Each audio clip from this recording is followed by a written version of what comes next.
স্কুলে গিয়ে সে খেয়াল করে বাচ্চারা বলা বলি করছে যে দেয়ালে এসব কে করেছে, কেউ নাকি দেখেও নি বা ছোটখাটো কিছু একটা পরিবর্তন দেখেও তারা বুঝতে পারে না যেগুলো আসলে কে করলো, কিন্তু হুজিন তো সবকিছুই জানে। আর এদিকে স্কুলের শেষে জিহো টেবিলের উপর সেই নোটটা খুঁজে পায়, কিন্তু সে জানে না এটা কে লিখেছে। একে একে দিন পার হতে শুরু করে। হুজিন ধীরে ধীরে তার এইসব কাণ্ডকীর্তি আরো বাড়িয়ে দেয়। মাঝখান দিয়ে সেই নোটের মাধ্যমে জিহোর সাথে তার পরিচয় হয়। প্রথমে জিহো এই বিষয়ে কিছুই বুঝতে পারছিল না, কিন্তু ধীরে ধীরে এই অপরিচিত নোটগুলোর মাধ্যমে কথা বলতে বলতে জিহো হুজিনের প্রেমে পড়তে শুরু করে। তবে সে এখনো জানে না যে এটা অন্য কেউ নয়, এটা হুজিন। এভাবে আরো কয়েকটা দিন পার হয়। একদিন স্কুলের টিচার বাচ্চাদের জন্য একটা ছুটির নোটিশ নিয়ে যাচ্ছিল। মাঝখানে হুজিনের সাথে ধাক্কা লেগে টিচারের হাত থেকে সেই নোটিশটা পড়ে যায়। আর হুজিন যখন জানতে পারে মাত্র 3 দিনের ছুটি দেওয়া হবে, তখন সে ডিভাইসটা ব্যবহার করে সবকিছু থামিয়ে দেয় আর ওখানে 10 দিনের ছুটি লিখে দেয়, যার কারণে স্টুডেন্টরা সহ স্কুলের টিচার থেকে শুরু করে সবাই খুব খুশি হয়ে যায়। সবাই নিজেদের ভ্যাকেশনে চলে যায়। কিন্তু 3 দিন পার হলে প্রিন্সিপাল বিষয়টা খেয়াল করে যে কেউ আসেনি কেন, তখন সবাইকে কল দিয়ে সে রাগারাগি করে। তার পরদিনই বাচ্চারা আবারও স্কুলে চলে আসে।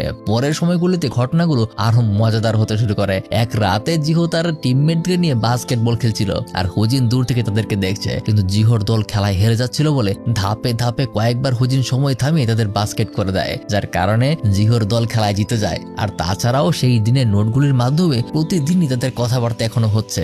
একদিন জিহো সেই নোটে সরাসরি তাকে জিজ্ঞাসা করে যে তুমি কে, তুমি আমাকে এগুলো পাঠাচ্ছ কিভাবে, আর আমি তোমার সাথে দেখাও করতে চাই। কিন্তু হুজিন এতে করে কিছুটা দুশ্চিন্তায় পড়ে যায়, সে আসলে তার সামনে যাবে কিভাবে। এরপর থেকে এই ঘটনাগুলো কেমন যেন ধীরে ধীরে হুজিনের অবসেশনে পরিণত হতে শুরু করে। তবে হুজিন সিদ্ধান্ত নিয়ে ফেলে যে এবার সে তার সাথে দেখা করবে। তাই সে তার ব্রেসলেট ব্যবহার করে একটা দামি শোরুমে গিয়ে সেখান থেকে একটা দামি জামা চুরি করে আনে। আর এরপর থেকে পরীক্ষার সময় ও